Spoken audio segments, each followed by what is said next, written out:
Welcome back into the Rip City Drive. And as Dwight and I were talking a second ago, there was big Blazer news yesterday with regards to where the Blazers are going to be available on TV. And joining us now is Trailblazers President of Business Operation, Dewayne Hankins. And Dewayne, I'm sure you've seen all the feedback. Blazer fans seem to be pretty excited. How excited are you and the franchise right now to have a new home with Sinclair Broadcasting? I'm very excited. Thanks for having me on. Yeah, I mean, we are as excited as our fans are. I think this has been, in some ways, a 20-year sort of back and forth around getting distribution for our games, and we've always wanted to have the fans at the center of this conversation, and I think we were finally able to do that, so we're excited. Hey, Dewayne, I wanted to ask you about this. This is a radical departure from what you guys have been doing for quite a while. And I'm curious, how competitive was this? What kind of a thing was this for you? I would imagine this took a lot of your time this summer putting a deal together, because I'm guessing other television stations might have been quite interested too. Yeah, Dwight. I mean, it was a two-part situation, obviously having conversations with our existing partner in Root Sports and getting out of that deal, and they were great partners with us in that. And then the second part of trying to find the right partner. And of course, there's a ton of interest from a lot of different parts. And ultimately, we got really excited about Sinclair and K2 because they have stations all over Oregon and Washington. This allows us to have 4 times the reach that we had in those 2 states, and really makes games available in a way that we haven't ever been able to do. You know, in my time with the Blazers, this has always come up as a concern, especially to fans outside of Portland. So we're really excited to deliver for folks in town, of course, but excited for what it means for everyone outstate. Dewayne, we've got questions that people are sending into us that we wanted to get to you and try to serve them too. Are you doing any preseason games? That's one question I'm hearing over and over. Yes. Great question. We are doing the game on the 18th of October, and that's against Utah, the Jazz. Okay. So that is one for sure. We are also looking into doing another game. Not sure which one, and not sure if we'll be able to pull it off. But I think with a TV deal like this that's new and different and not in the same place it was last time, the more opportunities that we have with fans to be able to have preseason for our fans in a way to be able to watch these games, I think the better. So one for sure, and maybe one more. Cool. Very good. We're joined now by Dewayne Hankins, the president of business operations for the Trailblazers. And Dewayne, I think everyone knows that, you can turn on a TV and you usually get to watch sports, and that's what this deal allows. But the Blazer fans I've been talking to, I watched a lot of them send me pictures of receipts. I'm not even playing. Sending me pictures of receipts, buying the Blazervision streaming direct-to-consumer option. Very unique, very exciting. What does that exactly look like? Is this just Blazer games, or does this maybe open up the doors and the opportunity to have more Blazer-adjacent content at your fingertips? It's definitely the latter.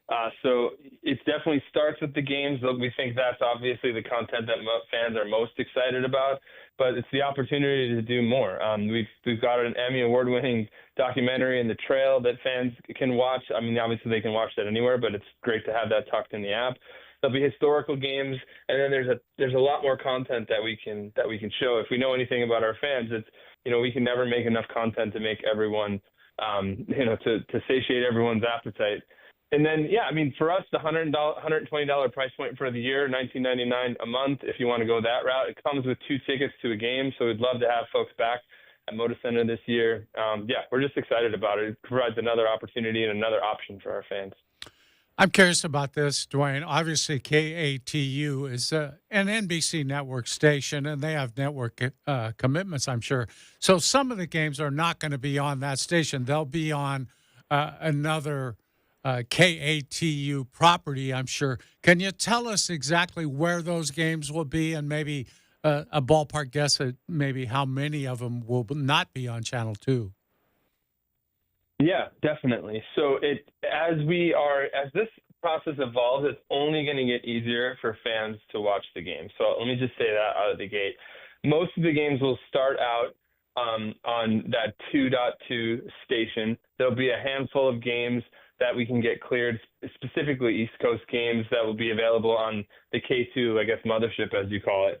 But starting on January 1st, 2025, the channel 16, which is the Univision station in town, will change and be branded as the Rip City TV network. And so then that network completely becomes ours, and ours to alone to have content on there that we want. And so that's really where it unlocks. So for these first few months, most of the games available on K2 2.2 station, this is in the weeds, and then 2.1, the regular K2 station, will have a lot of our East Coast games. But, again, it only grows from here. We're also talking to Bend about making sure we can get the games down in Bend, because that's a region that we're focused on that Sinclair does not have a relationship, and we're also talking about Spokane up in Washington. Wow, that's great.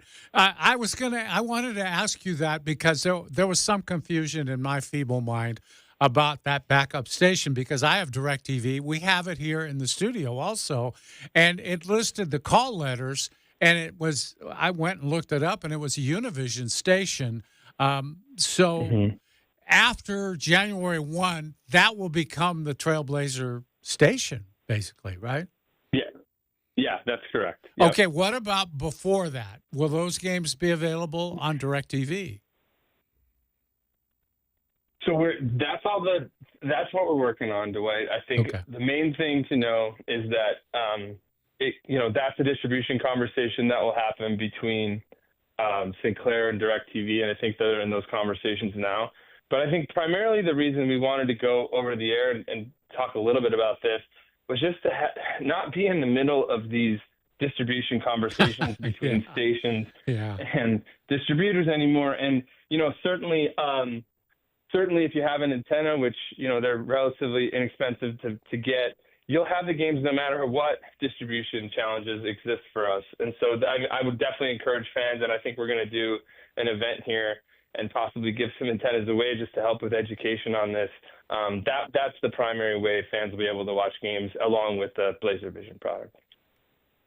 That's pretty awesome. I did joke with Dwight. I was like, I wonder if the Blazers will give away some antennas. I would, and you answered the question right there. It's so cool, the different avenues you got here. But when you talk about the station kind of going to your Rip City TV network and the avenues that opens, and then you kind of piqued my interest. You talk about being able to watch, classic games. Like, what does that look like in reality or in the long term? Like, is it a selection of hey, you guys picked a handful of games, or eventually can a fan go, I really want to watch this game from 2006 when my favorite player dropped 40 points? What does that look like? Yeah, I mean, it'll be different in the different platforms. Blazervision fans will have the ability to choose those games. On Rip City TV network, it'll probably look a little different. We'll have to do some more broadcasting there. But, when we talk to our fans, especially our fans that have been with us a long time, they really feel like it's incumbent upon us to make sure that our newer fans understand the history of the team. And so we just feel like it's a really great way to educate our newer fans about some of the great moments in Blazer history. Okay, curious about a couple other things. First of all, I kind of think you guys, along with the Suns and the Jazz, are you kind of on the cutting edge of this thing right now with the RSNs are disappearing rapidly? And do you foresee a lot of teams, not only in the NBA, but in other sports, kind of going this route again that they kind of started with years ago? I do. And kudos to the Suns and the Jazz who have really helped, guide the rest of the league on this. This is a model, the direct-to-consumer model is one that we've been looking at for a long time, and we're really able to pull the trigger until now.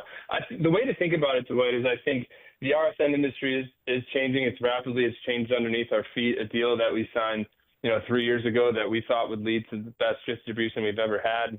Obviously, that wasn't the case. Yeah. But teams this is this industry-wide, college sports-wide issue, and I think teams are really trying to figure out. I think what we've done is we've placed bets in two ways. One is obviously the over-the-air network, which we know will reach many, many homes, and we've also reached and placed a bet on the direct-to-consumer product because we think that having that direct relationship about content with our fans is important. And as a team, and this, Dwight, as a team that's done their own broadcast for years, we think we can put together some really compelling content that the fans will be excited about. Yeah, and that would bring me to my next question. You're using the same Blazer Broadcasting production, I assume, as you've always used, and very dependable people that have been around, know what they're doing. Are you planning anything different in the production this year? What's it going to look like? Are we going to see more stats? Are we going to see different graphics? What's going on with that? Yeah, I hesitate to say the term, if it ain't broke, don't fix it. But with an Emmy Award-winning duo with Kevin and Lamar, and then an Emmy Award-winning broadcast last year, I do think what's most exciting for me is that more people will get to see it. You know this, but we've put a lot of energy and effort into making our games more, I guess, getting under the hood on statistics and other things like that. Yeah. And have, Tom's done a really great job as our analytics insider, Tom Habestraw.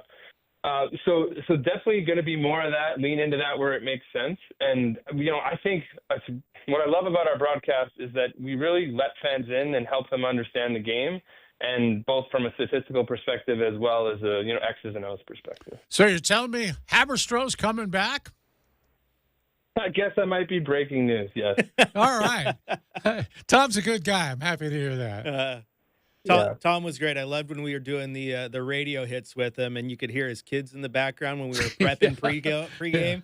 And it's like, hey, I'm a dad too. I get it. And he would just laugh. But his stats were awesome. Sometimes he'd pull some out of the hat that I had no idea would make it pretty cool. But so that's good to hear. But Dewayne, we're talking a lot about the broadcasting deal, obviously, and the streaming stuff, which is great. But what about the in-arena product? Is there anything maybe new coming to the Blazer fan that they can expect this year to enhance that product and make them excited as well? I think we're going to really look into that process after this offseason. I think, as you guys are aware, we extended our lease 5 years with the city, handed the building over to them. We'll still manage everything and run both the Coliseum and the Moda Center. But what that unlocks for us is the ability to start doing some of the renovations that we definitely know we need to do in the arena. It's a gorgeous arena. It's been well taken care of, but it is the oldest building in the NBA that has never seen a renovation. And so, a lot of our plans on that are going to start after this offseason. With that said, we definitely are going to always enhance our game entertainment experience inside. It's something we spend a lot of time on. We had a meeting about that actually a few days ago, and just enhance where we can, because, as wins and losses happen in cycles. And, when we're not winning as much as we'd like, we definitely have to be able to show up for our fans who continue to come loyally every game. All right, Dewayne, I'm always interested in the food options for some strange reason. I'm not sure why, but what do you got for me this year? Have you made any notable changes? You've done such a great job of bringing the local restaurateurs into the building, and we've always enjoyed that. What do you got going this year? Well, since I've already broken probably more news than I should on the show, maybe I'll save that. Oh, okay. You're going to surprise us. I'll save that information for Media Day. Okay. But yeah, always important for us to have those relationships locally. I always go back to the feedback we heard from fans years ago, where they said, Portland is this unique, weird place, but when you go inside Moda Center, it doesn't feel like Portland at all. And that really helped us set the tone to make some of those changes. And yeah, we look forward to being able to tell you what those are, Dwight. Good. Yeah. Well, you can always on Media Day bring samples too, Dewayne, just to let you know. That's a great idea. Yeah, I think so. Of course I think so. But I have to ask you this too. Maybe we're going to break some news here. Can you tell us how long this contract is with Sinclair? We'll say that it's a multi-year deal. So, okay. We're that's definitely fair. excited about that. Yeah, that's fair. So it's going to be more than this season, right? Mm-hmm. Yes. Okay, we got that. I know that these two things in conjunction are both definitely in their infancy, but I know one thing that fans have been asking me when I reach out for questions is there any possibility of talks down the road once the yet-to-be-named WNBA team comes to town to work in conjunction with them and maybe have some sort of availability via the streaming devices as well? Yeah, I mean, the Basal family's been fantastic, in their investment in both the Thorns, and and the WNBA team is going to be great. It's great for the city. It's great for Moda Center, year-round basketball, things like that. I think those, it's really early. We've had great conversations with them already. That's ultimately their call, obviously, but, it seems like a really great place potentially to have those games. So we'll see. We'll just sort of see how it plays out. Yeah, one last thing from me, honestly, Dewayne. I wanted to thank you for something you did. Last night, you were on after the advertising blitz. I knew to turn on after the football game to see the big announcement Channel 2 had, and you were on there. And I want to tell you, you had the sport coat on over a hoodie. Now, I thought I was going to get fired for doing that when I was at NBC Sports Northwest. They didn't like it at all. And so I congratulate you for pulling that off. I've always liked that look, and I could never get away with it. So nice going. And maybe if I ever get a shot on the air again, I'll try that again. Yeah. Well, I think you set the standard for us, the way I appreciate it. Did you get a chance to go to that Street Fighter show? Yeah. It was, I can't even remember what, it was a pregame show with Chad, I think, that I was doing that. Got it. Hey, Dewayne, we've talked a lot of baseball today, too, with that different news. So I got to say, with this particular deal of judging by fan reaction, you guys knocked this one out of the park. So I'm excited. I know fans are excited. You have to be excited. We thank you for taking the time to come talk to us, because between K2 and all your different obligations, we know you're running the media gamut, man. But this is really, really good news for Blazer fans, and I know that you're excited just like us. Yeah, I'm very excited, and thanks so much for having me on, guys. Always appreciate it.